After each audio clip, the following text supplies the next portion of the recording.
Pendant ce temps-là, la vérification d'âge sur Internet reste une chimère. Et il suffit toujours de cliquer sur un bouton pour avoir accès à de la pornographie 24 heures sur 24, que vous ayez 7 ou 77 ans. Pendant ce temps-là, enfin, le rapport du groupe de travail Enfants-Écran, publié en mai dernier, croupit depuis au fond d'un tiroir, sa mise en œuvre empêchée par l'instabilité gouvernementale. Alors, Monsieur le Ministre, j'aurais pu vous demander quelles actions concrètes votre gouvernement entend mener pour mieux protéger les mineurs face aux dangers que les écrans présentent pour leur santé mentale. Mais je vais vous faciliter la tâche.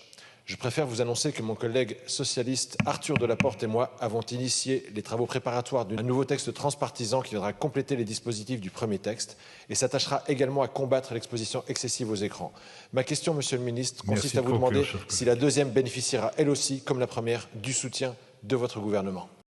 Merci, monsieur le député Fojeta. Vous connaissez ces sujets probablement mieux que quiconque, puisque ce n'est pas la première fois que vous légiférez en tant que parlementaire sur ces sujets. Vous le savez, et je soutiendrai naturellement ce deuxième rapport transpartisan et surtout les mesures qu'il met en place.